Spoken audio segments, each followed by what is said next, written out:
नमस्कार, स्वागत है आपका वैराग्य ज्ञान में। क्या भूत प्रेत वाकई में होते हैं? क्या आत्मा का अस्तित्व सिर्फ एक धार्मिक विश्वास है या इसे विज्ञान भी मान्यता देता है?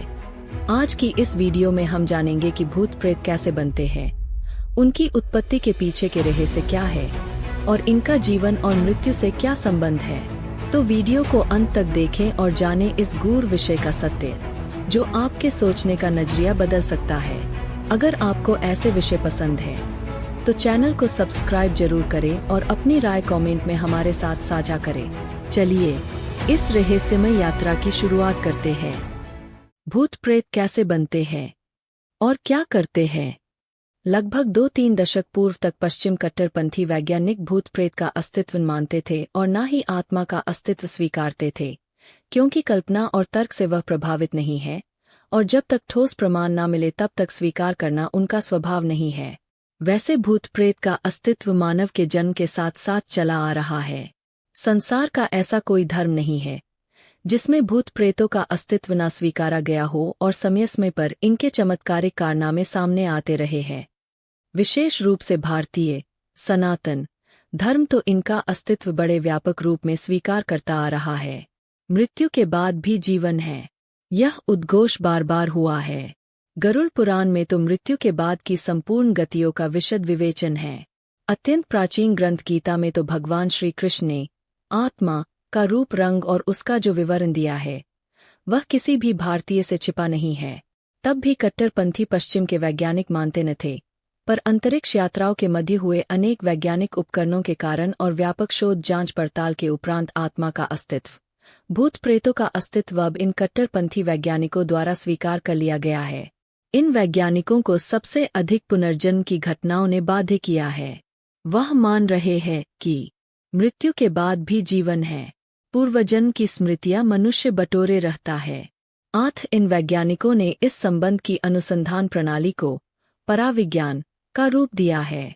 पश्चिम के अनेक देशों में पराविज्ञान की संस्थाएं भी गठित है और वह इसी विषय पर लगातार अनुसंधान कर रही है। पूर्वजन्म की घटनाएं प्रत्येक प्राणी के साथ रहती है। इसका प्रमाण नवजात शिशु स्वयं होता है। वाणी यंत्र अविकसित होने के कारण वह अपने अच्छे या बुरे स्मरणों को कह नहीं पाता है। शायद मन ही मन कहता हो, केवल उसके चेहरे से यह स्पष्ट होता है। इसका प्रत्यक्ष प्रमाण आप स्वयं देख सकते हैं। सुप्त शिशु के मुख का अवलोकन करें। कभी मुस्कुराना, कभी मौन खिलखिलाहट, कभी रोने लगना, कभी डर जाना। निद्रामग्न प्रत्येक शिशु इस प्रकार की विचित्र क्रियाएं करता है। आखिर क्यों? भारतीय स्त्रियां बच्चे को बड़ा पवित्र मानती है। वह भगवान का रूप है। उनका कथन है कि शिशु का सीधा संपर्क भगवान से है, वह ईश्वर से बातें कर रहा है। उनकी यह कल्पना कहाँ तक सत्य है यह तो ईश्वर ही जाने, पर परामनोवैज्ञानिक इसका सीधा अर्थ पूर्वजन्म की स्मृतियों से जोड़ते हैं। प्रत्येक शिशु में अपने पूर्वजन्म की स्मृतियां रहती है। वाणी के अभाव में वह बोल नहीं पाता और जब तक वह बोलने लायक होता है तो उस अवस्था तक वह सब मिट गई होती है। उसके मस्तिष्क के टेप पर तब परिवार, माता पिता द्वारा सिखाई कही बातें अंकित हो जाती है। पूर्वजन्म की स्मृतियों वाला टेप दब तक वाश हो जाता है और उस टेप पर नई वर्तमान रिकॉर्डिंग हो जाती है। उसके तुतलाने बोलने की सारी क्रियाएं बड़ी धीमी गति से होती है। फिर जब वह माँ के दूध को बंद कर भोजन करने लगता है, अन्नप्राशन के उपरांत भोजन के संपूर्ण तत्व उसकी पूर्वजन्म की स्मृतियों को वाश समाप्त कर देते हैं। यही कारण है कि पूर्वजन्म के सब हाल ठीक ठीक बतलाने वाली कुछ समय उपरांत सब भूल जाता बटा जाती है। केवल विरले ही शिशु में पूर्वजन्म की स्मृतियां वाणी मुखर होने तक रहती है, कारण कि वह अत्यंत तीव्र उत्तेजनात्मक रहती है। मिटाए नहीं मिटती तब तक। इस कारण वह सब बतला जाता है जो अक्षरशः सही होता है। इस निष्कर्ष के कारण पराविज्ञान पूर्वजन्म स्वीकारती है और इसी आधार पर आत्मा कुछ है, उसका अस्तित्व है, यह भी स्वीकारती है। आत्मा का यही अस्तित्व ही भूत प्रेत के अस्तित्व का प्रमाण है। गीता में बिल्कुल स्पष्ट कहा गया है कि आत्मा रंगहीन, गंधहीन, अदृश्य, निराकार है। जिस प्रकार प्राणपद वायु ऑक्सीजन का अस्तित्व हम मानते हैं और रात दिन हर पल हर घड़ी श्वास द्वारा ग्रहण करते हैं, जिसके कारण हमारे स्वास्थ्य शरीर अंग बराबर क्रियारत शरीर अंग बराबर क्रियारत रहते हैं, उसे हम भला देख पाते हैं, महसूस तक नहीं कर पाते। वायु में उसका मिश्रण इस प्रकार है कि हम उसका स्पर्श तक नहीं अनुभव करते, हालांकि वह बराबर श्वास द्वारा हमारे शरीर में जा रही है। कुछ ऐसा ही वायु रूप आत्मा का है, उसका कोई आधार नहीं है। आकाश में जब सफेद बादल छाए हों तो क्या आपने कभी कुछ समय तक मौन भाव से उनको निहारा है? निहार कर देखे तो कोई बादल का एक टुकड़ा देखे, पल पल में रूप बदलता है। कभी हाथी, कभी पेड़, नदी, घाटी, पहाड़, कभी वृक्ष विशाल का रूप। हवा के बहाव के कारण यह रूप परिवर्तन होता रहता है। ऐसे ही कुछ आकार आत्मा के हैं। असंख्य आकार कब क्या रूप धर के आ जाए, क्या ठिकाना। यदा कदा जब वह प्रत्यक्ष हो जाते हैं, कोई व्यक्ति हठात इनको देख लेता है तो बेतर घबरा जाता है, डर जाता है। बस यही भूत प्रेत के अस्तित्व का वैज्ञानिक प्रमाण है। अब प्रश्न यह उठता है कि प्रत्येक व्यक्ति को भूत प्रेत या चुड़ैल क्यों नहीं दिखलाई पड़ते? प्रश्न निस्संदेह अच्छा है। इस प्रश्न का पृथक रूप से वैज्ञानिक उत्तर है। विराट रूप से व्याख्यान कर केवल मृत्यु तर्क प्रस्तुत है। विज्ञान इस बात को प्रमाणित कर चुकी है कि त्रिआयामी वाली वस्तु ही आंखों को दीख पड़ती है। इसी सिद्धांत पर जब श्री डायमेंशन वाली फिल्म बनी तो तहलका मच गया और उसी का एक रूप है वेनोरमा, जिसे आप सारे दृश्य सजीव देख सकते हैं और उनके बीचों बीच अपने आप को अनुभव कर सकते हैं। यह त्रिआयामी स्थिति का ही परिणाम है।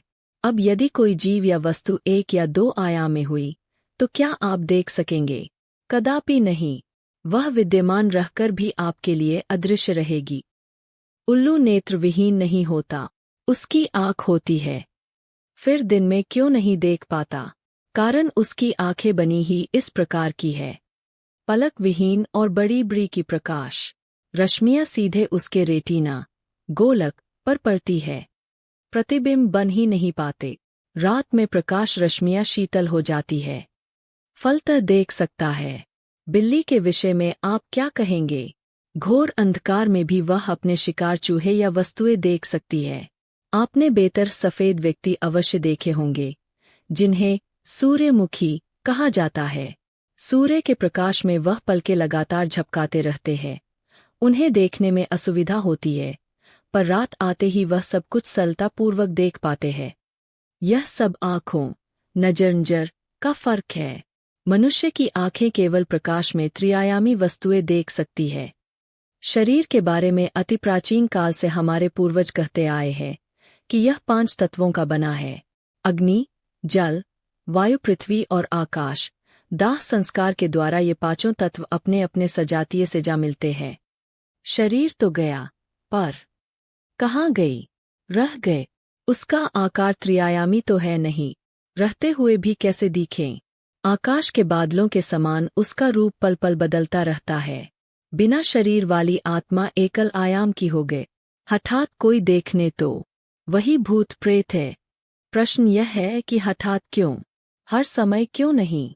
इसका सटीक उत्तर है कि एकल आयाम की वस्तु देखने के लिए स्थिति विशेष चाहिए।